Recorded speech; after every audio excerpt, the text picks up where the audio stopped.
boy Scoopzilla over here. We got the whole team in here. We're gonna do a deck profile for y'all. So today we're doing baby.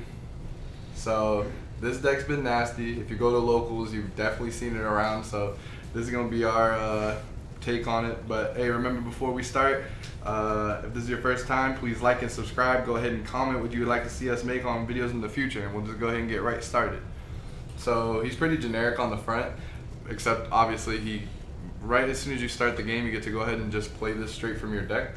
Planet Tuffle, basically what it does is it lowers the cost of all your extra cards by 1, but remember, it's not specified cost, so if it has like 3 blue and it costs 3, you still have to pay 3. But yeah, and then it has an activate main that lets you self-awaken, which is really good for people that won't, because you're 100 times better on your front. This card has potential to draw 3 cards right on the front. When you swing, you draw 1, activate main, look at the top 3, add a counter card to your hand, and then you put 1 to the bottom, which is amazing because another card in this deck actually grabs your counter cards off of the bottom and plays them for free. And then he even has Overlord right on the card, which go ahead, if you have a servant on the field, you just go ahead and draw 1, put the servant to the bottom. So fantastic leader, 10 out of 10, will be around for a very long time. Alright, so again, we already explained Planet Tuffle, makes all your extra cards cost 1 less, and you go ahead and self-awaken off of it. So first up we have is the Unisons. This is like the best Unison ever.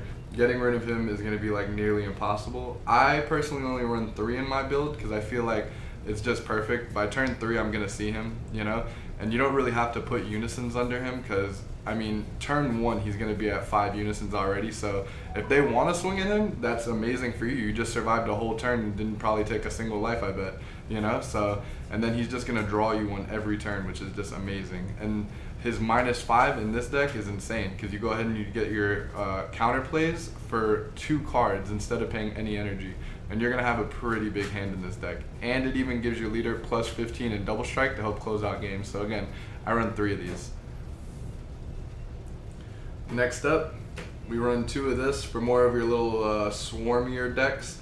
So when you play this card, your opponent can't attack unless they choose one of their battle cards with an energy cost of 2 or more, and they place it at the bottom of its owner's deck.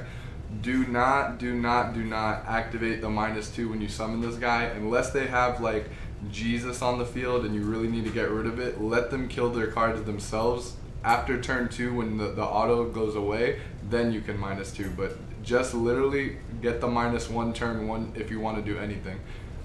His summon effect is strong enough.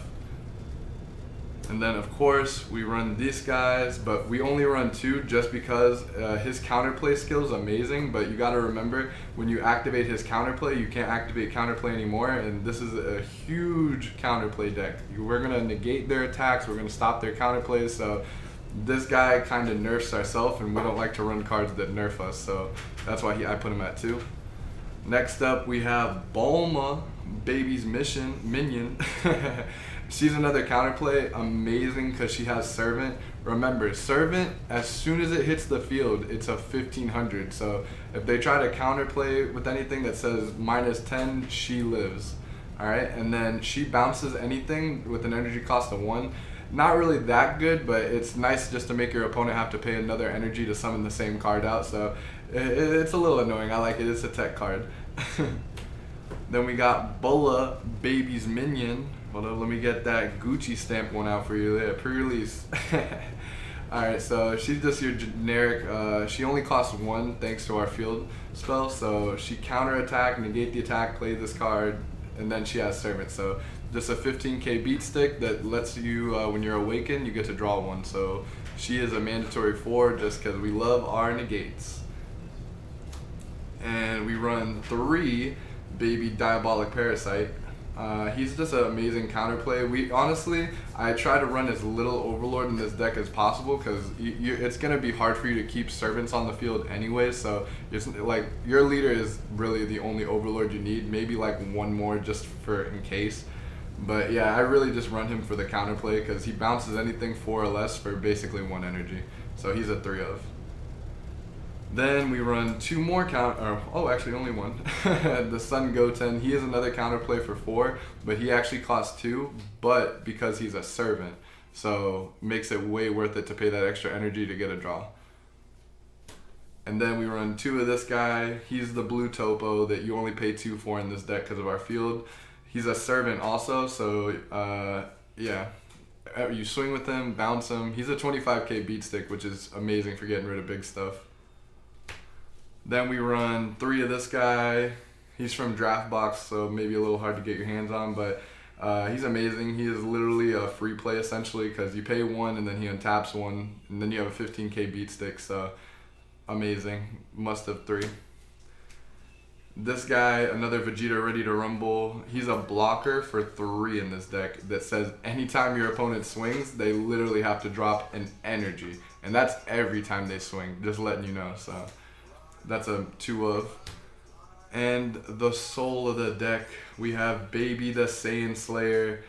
Fantastic card. He's a double strike 20 that you can counter attack and counter. So basically, this is what I was talking about earlier. With your leader skill, you get to put counterplay cards on the bottom of your deck. With that 5-drop unison, you get to play counter cards on the bottom of your deck. So go ahead and just free play anything that you want with the counter skill for free, as long as it's less than or equal to your energy. So we need to see him by turn 3 or turn 4, so I run him at 3, have never missed. Then another guy, this is another kill con. You can't really run blue without it. You know Abuni, he's just so nasty. Then we run 2 Baby Golden Avengers. I run 2 just because anything more you clog the deck. You cannot use this guy till turn 4 and turn 5. I see him every time when I need him, never have needed more. You get 1 of this guy on the field, you pretty much won. So 2 of them is just really overkill. It just helps essentially win the game. But yeah, basically what he does, you can counter to negate the counter skill and play this card. Absolutely amazing. And then you can also counterplay to get rid of a 7 or less. And then when he's played, you KO anything ignoring barrier, and you draw a card. So pretty good. And he's a 30k triple strike, but he's unique, so you can only play 1 at a time. We run 2 of him. Another blue topo that we like just because he's a 1 cost, kind of techie. He comes in good in certain situations, like maybe Dark Broly or whatever, where they summon a lot of like high energy stuff, so this will help buy you the turn. No one's going to drop 2 cards every swing. This is just to keep our hand advantage up. We're going to have so much energy that we can afford it. Saiyan Instinct just goes good in so many decks. 2 energy, just go ahead and draw 2, keep playing. So we run 1 of this super combo just as a tech, because in case they want to early game aggro us, we just want to have that 10k right out the gate. But it's a 4 or less draw 1, and then we have 3 of these other super combos. Vegeta Disciplined Warrior, all foil. Yeah. So you know what he does, 4 or less, gets 10k, put 1 card in your hand, place it at the bottom of your deck. If you do, draw 2. Amazing to get those counter cards on the bottom of your deck so you could free summon out those apes. And some of the hardest cards to get because they wanted to make this a promo, but we got them.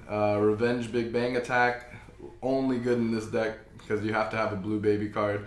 So he's literally Dimension Magic that draws a card. Absolutely fantastic.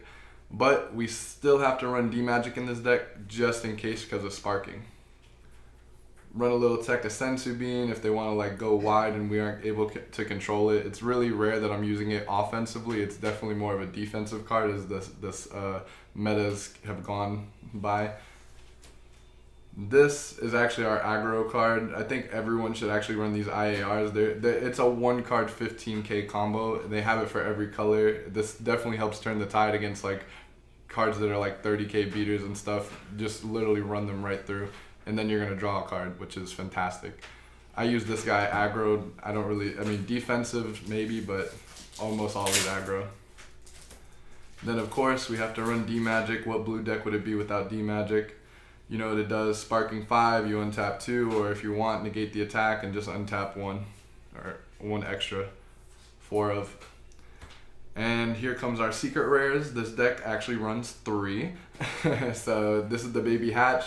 After turn 3 on energy, you pitch a card, play it. Your opponent can't attack anymore for the duration of the turn. This is the best blue secret rare, pretty much the only blue secret rare. So amazing. Yes, we run Chilled Intergalactic Marauder. This is the best spice in my deck. It's literally won me so many games. I killed Semper Gempi over here with it. He wasn't expecting it. For 3 energy, it gets triple strike and 6,000 for every energy you have. So he's like always swinging for like 40,000 pretty much. It's really nasty. And it always gets your opponent by surprise. Even if they negate it, you don't have to, it's activate battle, so you wait till after your attack gets through and then just go ahead and sauce on them. And last but not least, our third secret rare, Fu Shrouded in Mystery. This thing's also won me so many games. Just literally make your whole opponent's deck useless and go in with double strike 30, win the game. So that was my baby deck. I hope you guys enjoyed it. So don't forget to like and subscribe. We upload videos weekly. So, all right, Team Scoop. Peace.